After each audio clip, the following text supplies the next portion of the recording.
പ്രിയമുള്ളവരെ നമസ്കാരം. എല്ലാവർക്കും അൻവർ ഷാ ആണ്. നമ്മുടെ ചാനൽ ആദ്യമായിട്ട് കാണുന്നവരൊന്ന് സബ്സ്ക്രൈബ് ചെയ്യുക, ലൈക്ക് ചെയ്യുക, ഷെയർ ചെയ്യുക, കമൻറ്റ് ചെയ്യുക. അപ്പോൾ ബിഗ് ബോസിൽ പാവപ്പെട്ട രേണു സുധി ഒരു മരവാഴയായിക്കൊണ്ടിരിക്കുകയാണ്. ഒരു ഗുണവുമില്ല. തുടക്കത്തിൽ ബിഗ് ബോസിൽ ഒരു ഡാൻസ് ഇന്നലെ ഉണ്ടായിരുന്നു. അതിൻ്റെ ക്ലിപ്പിംഗ് നമുക്കൊന്ന് കാണാം. എന്തൊക്കെ അവിടെ കിടന്ന് കാണിക്കുന്നതെന്ന് എനിക്കറിയാൻ വയ്യ. ആ പാവപ്പെട്ട പെണ്ണ് ഇവിടെ കാണാൻ വല്ല ആൽബോ വല്ല വെബ് സീരീസോ മറ്റേ അലൻ ജോസ് പെരേരയുടെ കൂടെയൊക്കെ വല്ല സിനിമയൊക്കെ അഭിനയിച്ച് കിടന്നതിന് അവിടെ കൊണ്ടുപോയിട്ട് ഇടങ്ങേറ് ചെയ്യാൻ വേണ്ടിയാണ് അവരെല്ലാവരും കൂടെ എന്നാണ് എനിക്ക് തോന്നുന്നത്. ഭയങ്കരമായൊരു വിറ്റ്. ഒന്നാമത്തെ കാര്യം, അവിടെ എന്തോ നടക്കുന്നതെന്നോ എന്തോ ഗെയിമെന്നോ ഒന്നും അറിഞ്ഞുകൂടാ. എല്ലായിടത്തും പോയി വണ്ടറടിച്ചതുപോലെ കറങ്ങിത്തിരിഞ്ഞ് അതിലെ കൂടെ ഒക്കെ നടക്കും. ആൾക്കാരുടെ പുറകെ പോയി നിൽക്കും, സെറ്റിൽ ഇച്ച് സമയം ഇരിക്കും, അപ്പുറത്ത് പോയിച്ച് സമയം നിൽക്കും, ഇപ്പുറത്ത് വന്നിച്ച് സമയം നിൽക്കും. വാ തുറക്കുന്നത് ഈ ഡാൻസ് കളിക്കുന്നതിന് ശേഷം വാ തുറക്കുന്നത് പിന്നെ കാണുന്നത് കിടക്കാൻ പോകുമ്പം അവിടെ വെച്ച് ആട്ടുന്നൊരു പ്രശ്നം ഉണ്ടാവും.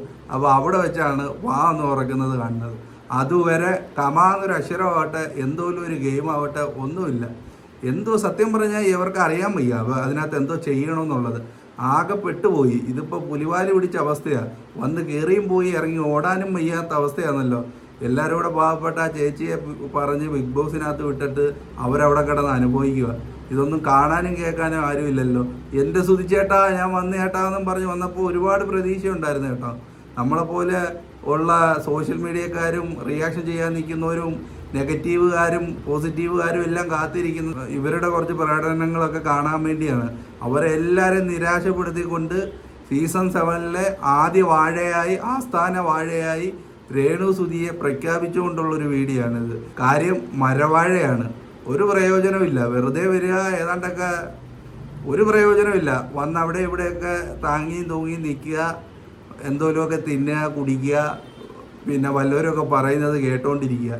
ഇത് തന്നെ. അതിനപ്പുറത്ത് അവർക്ക് സ്വന്തമായിട്ട് ഒരു നിലപാടോ മറ്റു കാര്യങ്ങളോ ഒരു ഗെയിം പ്ലാനോ മറ്റു കാര്യങ്ങളോ അങ്ങനെ ഒരു കാര്യമില്ല. പിന്നെ ആകെ ഉള്ളത് വാ ഒന്ന് തുറന്നു കണ്ടത് രാത്രി ഉറങ്ങാൻ നേരത്താണ്. അതിൻ്റെ ചെറിയൊരു ക്ലിപ്പ് നമുക്കൊന്ന് കാണാം.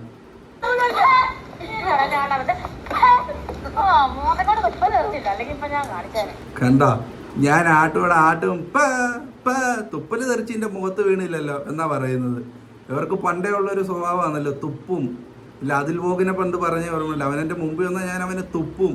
ഈ തുപ്പലാണ്. അടുക്കളയിലും തുപ്പി വെച്ച് ഇപ്പം തുപ്പലാണ് ഇവരുടെ മെയിൻ ഐറ്റം. രേണു സുന എന്നുള്ള പേര് മാറ്റി തുപ്പൽ റാണി എന്ന് ആക്കേണ്ട അവസ്ഥയിലേക്ക് വന്നേക്കുവാണ് കാര്യങ്ങൾ. എന്നെ നീ ഉരയ്ക്കുവോ? എൻ്റെ മുഖം നീ ഉരയ്ക്കുവോ? എങ്കിൽ ഉരയ്ക്കടാ, നീ ഒന്ന് ഉരയ്ക്കടാ, ഞാൻ ഒന്ന് കാണട്ടെ. നീ എൻ്റെ മുഖം ഒന്ന് ഉരയ്ക്കടാ. ആകപ്പാട് ഈ ഒരു കാര്യം മാത്രമാണ് സംസാരിച്ചേക്കുന്നത് ഇന്നലെ. എന്തായാലും ഇവരൊന്ന് ഈ കാര്യങ്ങളൊക്കെ ആരെങ്കിലും ഒന്ന് പറഞ്ഞ് മനസ്സിലാക്കി എന്തോരമൊക്കെ ഒന്ന് ചെയ്യാൻ പറ. അതിനകത്ത് മരവാഴ കണക്ക് അതിനകത്ത് നിന്നിട്ട് ഫസ്റ്റ് തന്നെ കരഞ്ഞുകൊണ്ട് ഇറങ്ങി വരാതെ. എന്തായാലും നമുക്ക് കൂടുതൽ വിശേഷങ്ങളും വീഡിയോകളുമായിട്ട് വീണ്ടും കാണാം. അതുവരയ്ക്കും ബൈ.